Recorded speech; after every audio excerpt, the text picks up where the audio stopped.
Hi everyone, welcome to Emma, a true infidelity story. I'm excited to share a new story with you. The clock read 190 and 49, and when Buddy's sudden booming bark shattered the silence of my small living room, I jolted upright on the couch, my heart slamming into my ribs. The Netflix show I'd been too exhausted to turn off had dimmed into that dreaded, "Are you still watching?" screen? My head whipped toward Buddy, who was now standing rigid near the front door, his tail's stiff ears pricked and eyes locked on nothing. "Buddy!" My voice cracked as I called his name, my throat dry with confusion. He turned to glance at me briefly, as if to check I was paying attention, before letting out another ferocious bark that rattled the walls. It wasn't his usual playful whiff when a squirrel darted past the window. No, this was deeper, sharper. A warning. "Hey, come down, Buddy." I scrambled to my feet, pulling my hoodie tighter around me. My pulse thumped loudly in my ears as I stepped closer to him. Buddy didn't move, didn't flinch. His focus was locked on the door, like it held some kind of invisible threat. I grabbed his collar gently, but he pulled against me, his muscles taut with energy. "What is it, Top? Is someone out there?" My stomach twisted as I peeked through the peephole. The street outside was dead quiet, bathed in the pale glow of the single street lamp. The sidewalk was empty, the trees swayed softly in the winter wind, and nothing appeared even remotely out of place. But Buddy wasn't convinced. He growled low, a sound I had rarely heard from my typically goofy golden retriever. It sent a chill down my spine. "All right. You're freaking me out now, pal." I forced a laugh, trying to sound calm for both our sakes, but Buddy wouldn't let up. He pawed at the door, his nails scratching against the wood as if trying to claw his way out. "Stop it. Buddy, what's wrong?" I hissed, kneeling down to look into his wild, unblinking eyes. That's when he did something he'd never done before. He lunged for my sleeve, biting down not to hurt me, but firmly enough to pull me toward the door. "Buddy!" I yelled, nearly stumbling as he tugged. Okay, I'm coming." My heart was racing, my palms sweaty as I grabbed my keys off the counter. I couldn't tell if I was angry, scared, or both. Buddy let go of my sleeve, but stayed glued to my side as I cautiously unlocked the door. My hand trembled as I turned the knob, the cold metal biting against my skin. When the door creaked open, a gust of icy wind hit my face, sending a shiver down my spine. "See, there's nothing." My sentence froze in my throat. Buddy bolted past me onto the porch, barking ferociously into the darkness. My eyes followed his movement, and that's when I noticed something strange on the ground, just a few feet away. A faint red smear trailed across the porch steps and disappeared into the shadows of the driveway.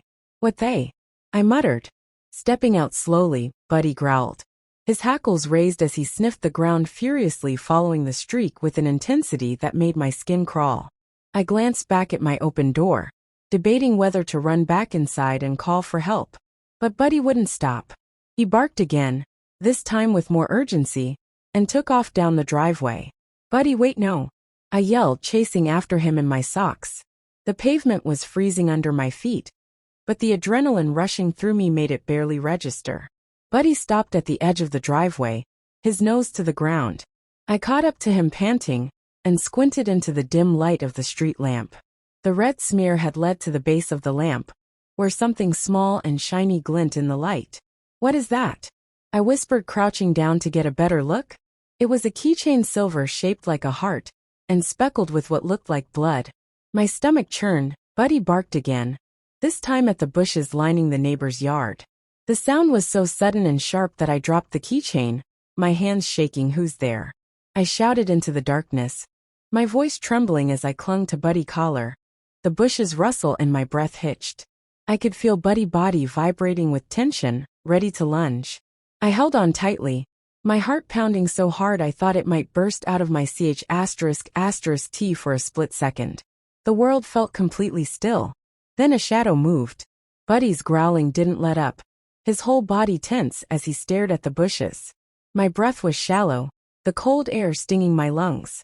As I tried to make sense of what was happening, the shadow shifted again, and the bushes rustled like something, or someone was just out of sight.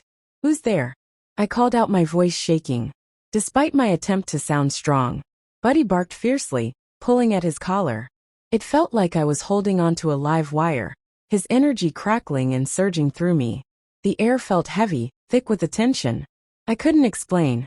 I glanced down at the keychain I had dropped. It glint faintly under the street lamp, mocking me with its eerie presence. Who would leave something like that? And why the blood? Before I could think any further, Buddy yanked hard, almost pulling me off balance as he lunged toward the bushes. "Tin, stop," I hissed, gripping his collar with all my strength. But he wasn't listening. His instincts were fully locked onto whatever was hiding there.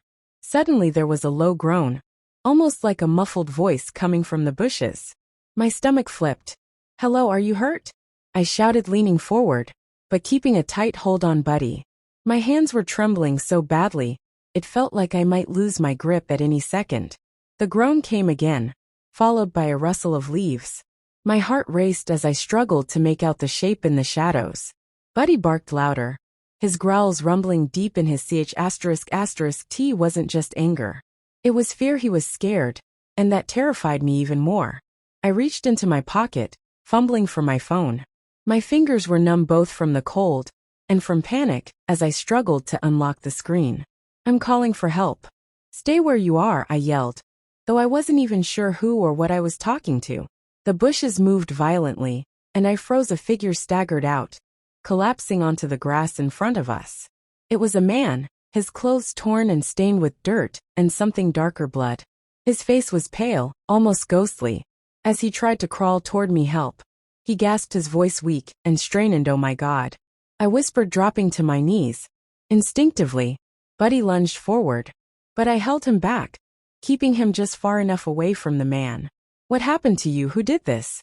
The man didn't answer, his body trembling as he struggled to speak. I could see the gash on his arm, the blood soaking through the fabric of his shirt.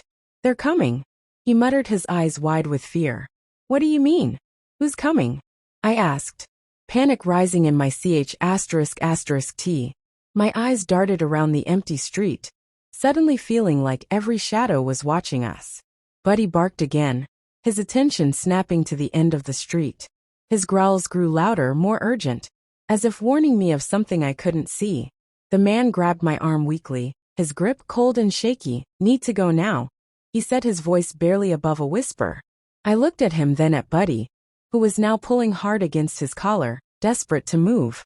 My instincts screamed at me to listen, but I was frozen, torn between helping this stranger and running for my life. The air around us felt charged, like something terrible was about to happen, and Buddy's frantic barking only made it worse. "What's out there?" I demanded, my voice breaking as I looked back toward the street. For a moment there was nothing, just the eerie stillness of the night. Then, faintly in the distance, I heard it. Footsteps, slow, deliberate, and coming closer. The sound of footsteps grew louder, steady and unhurried, echoing down the empty street like a drumbeat in my ***T. My breath caught as I strained to see who or what was approaching. Buddy growled so deeply, it sounded like a warning straight from his soul. His body coiled tight, as if ready to launch himself at any moment. The man on the ground gripped my arm harder, his pale face contorting in pain and fear. "You don't understand, they're not human." He raped, his voice barely audible. His words sent an icy jolt through me. "Not human." What the hell was he talking about? "Who's not human? What do you mean?" I whispered frantically, my voice trembling as I tried to make sense of what he was saying. My hands were shaking so badly, I could barely hold on to Buddy's collar anymore. The footsteps stopped, the air was so still. I could hear my own heartbeat pounding in my ears. I turned my head slowly toward the street, my ***T tightening with every second that passed. And then I saw them, 3 figures standing under the street lamp, their shapes just barely visible in the dim light. They weren't moving, just standing there, watching. My skin pickled as a chill ran down my spine. Something was wrong, terribly wrong. They didn't look right. Their silhouettes were unnaturally tall, their heads tilted in a way that made my stomach twist. Buddy barked, breaking the silence, and the figures moved. It was subtle, just a small shift forward, but it felt like a threat, a warning. My legs felt frozen, rooted to the spot, even though every instinct was screaming at me to run. The man's grip tightened again, his voice urgent. "You need to leave, take the dock and go. Don't look back." I shook my head, torn between fear and confusion. I can't just leave you here. You need help. His eyes met mine, desperate and full of something I couldn't quite place. Was it regret? It's too late for me, he whispered, his voice breaking. Please just go. The figure stepped closer, their movements jerky and unnatural, like something out of a nightmare. Buddy barking turned frantic, and I felt his muscles straining against my hold. I had never seen him like this before, so wild, so determined. My foot was still in my hand, but it felt useless. Now, who could I even call? What could I say? That 3 shadowy figures were stalking us in the middle of the night, and a bleeding man told me to run because they weren't human. Sounded insane even to me. Buddy, come on, I muttered, my voice trembling as I finally forced myself to stand. The man on the ground shook his head, his expression pleading as he tried to push himself up. Don't waste time, he shouted hoarse, his voice cracking.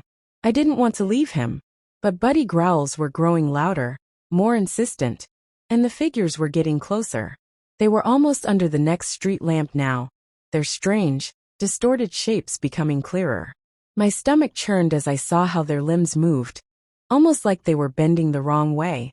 Okay, I whispered, finally pulling Buddy back with me.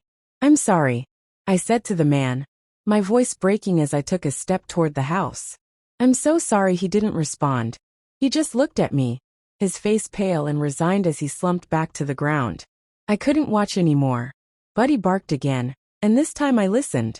I turned and ran, pulling him along with me as fast as my legs could carry us. The cold air burned my lungs, and every step felt heavier than the last. Buddy stayed ahead of me, his barking echoing through the empty street. I didn't dare look back. I couldn't. The man's words rang in my ears over and over. Don't look back. But as we reached the porch, I couldn't help myself. I glanced over my shoulder, and what I saw made my blood run cold. The figures were standing where we had just been, their heads tilted unnaturally watching us. But the man, he was gone. I couldn't breathe.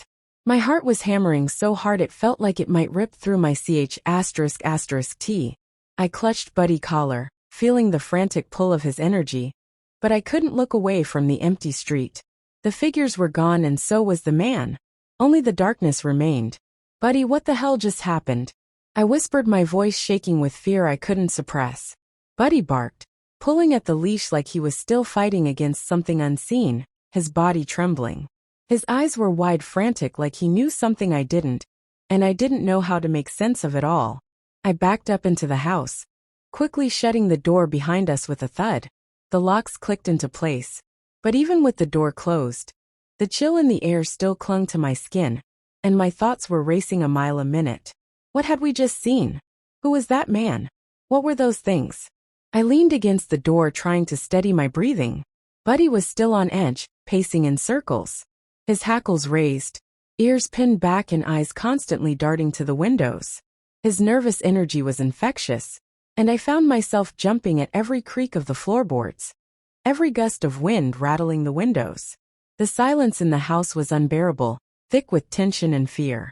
I wanted to collapse on the couch, but something deep down was telling me not to. The man's voice echoed in my mind, don't look back. I ran my hands through my hair, trying to make sense of it, but nothing added up. Vidi, the blood, the figures in the street. None of it made sense. It was all too surreal, like something out of a nightmare. Buddy suddenly stopped pacing his head, snapping toward the living room window. He growled low, a sound that chilled me to my core. His body went rigid, and I felt my own body stiffen in response. Slowly, carefully I walked to the window, my hands trembling. Outside everything seemed still, no movement, no figures in the street.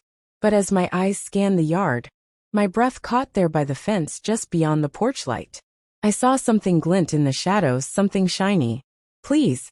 No, I whispered, not daring to hope it was anything other than what I feared.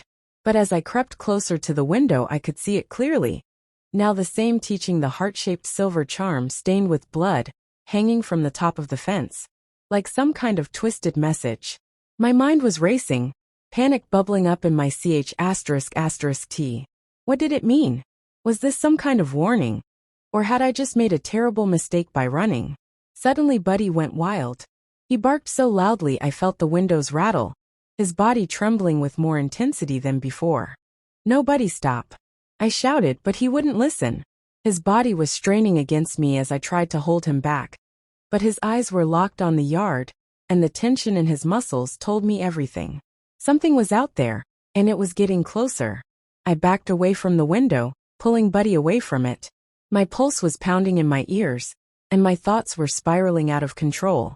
I needed to call anyone, but my phone was dead, sitting useless on the counter, forgotten in the chaos. "Come on, Buddy, we need to." The power went out. The lights flickered once, twice, and then everything was plunged into darkness. I froze, unable to move, feeling as though the air had been sucked out of the room. Buddy's barking stopped immediately, and the silence that followed was suffocating. I grabbed the nearest flashlight from the drawer, my hands slick with sweat. The beam cut through the darkness, illuminating the living room, but the feeling of dread hung heavier than ever. I turned it on Buddy, and he was staring at the door, eyes wide and unblinking. There was something on the other side. I moved to the door, every nerve in my body screaming at me to run. But I couldn't not without knowing what was waiting outside. The man's voice rang in my head again. But this time it didn't sound like a warning. Sounded like a plea. I took a breath, steadying myself, and turned the handle. The door creaked open slowly, inch by inch. And then I saw it, the figure standing just outside the door, watching me with those dark, empty eyes. The figure didn't move, standing just beyond the threshold, like it was waiting for something. I froze, unable to breathe, my heart thudding in my ch***t. Buddy was so still beside me, his body rigid with tension, eyes locked on the figure. He was waiting too, but for what I felt, a cold sweat break out across my back, the hairs on my neck standing up as every instinct screamed at me to close the door, to run, to do anything but stand here. But I couldn't move. The figure's presence was like a weight pressing down on me. It was almost like it was daring me to make a move. What do you want?" I forced the words out, my voice barely a whisper, but they felt loud in the suffocating silence. The figure didn't answer, its head tilted slightly to the side, unnaturally, like it was studying me. Or perhaps trying to understand something. I couldn't tell if it was human or not. Its features were too distorted by the darkness to make sense of. Buddy growled low in his throat, a sound that vibrated in my ch***t. He was ready to attack if I gave the word, but I was paralyzed, unable to think of what to do next. "Buddy, no, we can't do anything," I muttered, though I wasn't even sure who I was trying to reassure. The silence stretched on heavy and thick until the figure finally took a step forward. My breath hitched. It wasn't a normal step. The movement was jerky, unnatural, like it was struggling to maintain its own balance. And then, without warning, the figure reached up with one long, twisted arm pointing at me. A surge of panic shot through me. "What do you want with me?" I demanded, my voice cracking. My legs felt weak, and I had to fight to stay upright. Buddy barked once louder.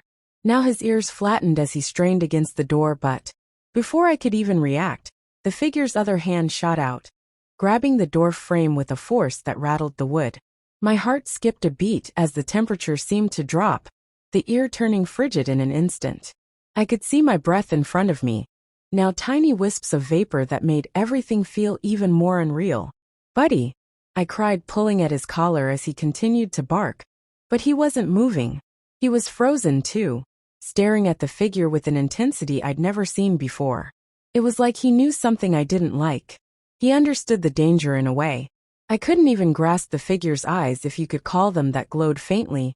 3 sickly white dots in the darkness. They bored into me, and suddenly I felt exposed, like it could see every hidden fear, every secret I'd buried deep inside. I stumbled back, my pulse roaring in my ears, but I couldn't take my eyes off of it. It was so still, but it felt like it was closing in on me inch by inch. Without thinking, I slammed the door shut, the sound of it cutting through the tension like a gunshot. I slid the lock into place with shaking hands, my breath ragged as I collapsed against the door.